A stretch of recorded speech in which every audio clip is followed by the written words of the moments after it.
अस्सलाम वालेकुम dear students, आप देख रहे हैं अल सादिक इंस्टीट्यूट और हाजिर हैं हम लोग एंजाइम चैप्टर की एक्सरसाइज के साथ। आज किसी वीडियो के अंदर हम लोग एमसीक्यूज का जिक्र करने वाले हैं, यानी कि चूज द करेक्ट आंसर्स का जिक्र करने वाले हैं। सबसे पहले सवाल में पूछा जा रहा है कि एंजाइम के हवाले से नीचे दी गई इन स्टेटमेंट में से कौन सी बात दुरुस्त है। तो नीचे चार बातें लिखी हुई हैं, उनमें से जो सबसे पहली बात लिखी हुई है कि एंजाइम का रिएक्शन जो है वो तेज़ होता है उस रिएक्शन के मुकाबले में जो कि एंजाइम की एब्सेंस में हो रहा है। तो ये वाली बात जो है सही है इस ऑप्शंस में से, बाकी के ऑप्शंस में से।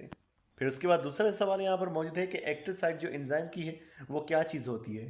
तो एक्टिव साइट जो है वो ये जगह होती है जो कि कैटालाइटिक रिएक्शंस को कैरी आउट करती है, जहाँ पर एंजाइम के तेज़ करने वाले रिएक्शंस होते हैं। उसके बाद एक और सवाल यहाँ पर तीसरा मौजूद है कि इंड्यूस फिट मॉडल के हवाले से कौन सी स्टेटमेंट जो है वो दुरुस्त है। तो इसके लिए जो डी ऑप्शन मौजूद है कि जब सबस्ट्रेट एंजाइम के साथ बाइंड करता है तो वो एक्टिव साइट में चेंज ला देता है, ये बात इंड्यूस फिट मॉडल के हवाले से सही है। अब यहाँ पर एक सवाल मौजूद है जिसके अंदर एक तस्वीर भी मौजूद है। उस तस्वीर के अंदर तीन नंबर लिखे हुए हैं, पहला, दूसरा और तीसरा। ये तीन नंबर जो हैं ऑप्शंस को जाहिर करें, यानी कि पहले को, दूसरे को या तीसरे को। अब इसके हवाले से सवाल लिखा हुआ है। सवाल लिखा हुआ है कि वो बैक्टीरिया जो कि हॉट स्प्रिंग्स में रहते हैं उनके एंजाइम जो है किस तरह से काम करते हैं। तो हमें मालूम है हॉट स्प्रिंग्स यानी गर्म जगहों पर रहने वाले एंजाइम जो हैं वो हाई टेम्परेचर में सर्वाइव कर पाते हैं। तो उनका जो एक्टिविटी होगी वो इस तीसरे नंबर वाले पॉइंट पर बहुत ज़्यादा देखने को हमें मिल रही होगी। यही उनका ऑप्टिमम पॉइंट होगा जो कि इनका हाई टेम्परेचर है। तो ऑप्शंस के अंदर देखेंगे तो तीसरे कर्व के लिए थर्ड जो है वो मौजूद है। तो तीसरा जो है सी, यानी कि ये सही है इस टॉपिक के हवाले से, इस एमसीक्यूज के हवाले से। पांचवा सवाल हमारे पास मौजूद है कि जब सबस्ट्रेट की ताकत बढ़ती है तो वो किस मामले को ओवरकम कर लेती है, यानी किस चीज़ को ख़त्म कर लेती है। तो वो है कॉम्पिटेटिव इनहिबिशन। कॉम्पिटेटिव इनहिबिशन के दौरान कुछ सब्सटेंस है जो एंजाइम के काम को रोकना चाहते हैं, लेकिन सबस्ट्रेट की ताकत बढ़ जाने की वजह से वो मॉलिक्यूल्स कम पड़ जाएंगे और कॉम्पिटिशन इनहिबिशन को वो रोक लेंगे। ज़्यादा सबस्ट्रेट मौजूद होंगे, उनको ज़्यादा मौका मिलेगा एक्टिव साइट पर फिट होने के लिए। छठा सवाल यहाँ पर लिखा हुआ है कि कॉम्पिटेटिव इनहिबिटर्स जो होते हैं वो एक्टिव साइट को ब्लॉक कर लेते हैं। जब वो एक्टिव साइट को ब्लॉक कर लेते हैं तो एंजाइम्स के पास जो सबस्ट्रेट आने होते हैं वो आ नहीं पाते। अब एक्टिव साइट की कौन सी प्रॉपर्टी है जिस वजह से ये चीज़ हो रही है। तो इसका जो पहला ऑप्शन होगा कि एंजाइम के अंदर जो उसकी एक्टिव साइट है उसके अंदर एबिलिटी होती है कि वो मॉलिक्यूल्स को जो है ज्वाइन कर सकती है।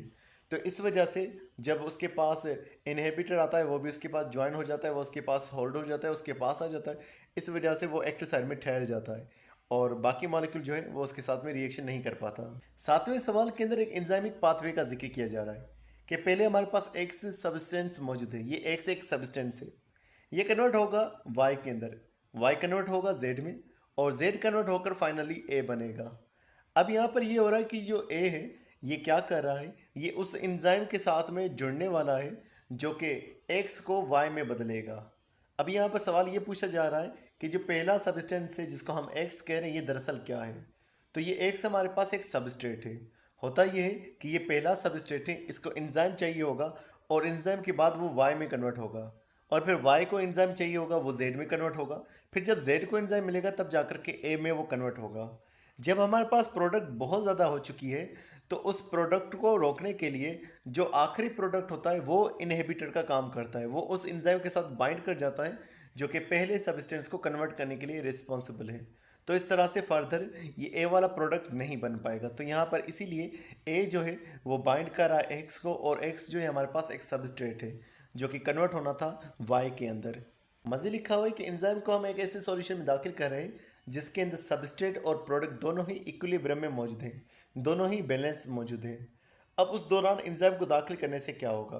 तो इसका जो डी ऑप्शन होगा कि कुछ भी नहीं होने वाला, रिएक्शन जो है वो इक्विलिब्रियम में मौजूद रहेगा, ये इसका करेक्ट आंसर है। अब नाइन्थ सवाल यहाँ पर मौजूद है कि एंजाइम के काम करने के हवाले से कौन सी बात जो है वो दुरुस्त है। तो जो यहाँ पर सी ऑप्शन है कि एंजाइम जो है वो अमाउंट ऑफ एक्टिवेशन एनर्जी को डिक्रीज करते हैं, ये वाली बात इनके हवाले से सही मौजूद है। अब यहाँ पर 10वां सवाल मौजूद है कि जो नॉन कॉम्पिटेटिव इनहिबिटर है वो किस तरह से एंजाइम के काम को स्लो करता है। नॉन कॉम्पिटेटिव इनहिबिटर वो होता है जो कि एक्टिव साइट के लिए कंपटीशन नहीं करता, वो एक्टिव साइट पर नहीं बल्कि एक दूसरी जगह पर जुड़ जाता है। जब वो दूसरी जगह पर यानी एलोस्टिक साइट पर जुड़ता है तो एंजाइम की शेप को चेंज करता है। तो एंजाइम की शेप चेंज होती है और इस तरह से फिर वो सबस्ट्रेट उसके साथ बाइंड नहीं कर पाता उसके एक्टिव साइट के साथ में।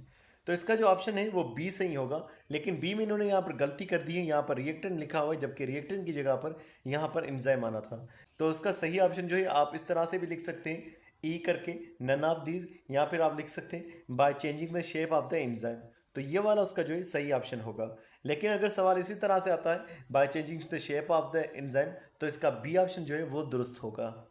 तो डियर स्टूडेंट्स, आज की में बस इतना ही था। उम्मीद करता हूँ ये वीडियो आपको पसंद आई होगी। मिलते हैं नेक्स्ट वीडियो में, तब तक अपना बहुत सारा ख्याल रखिएगा। अस्सलाम वालेकुम।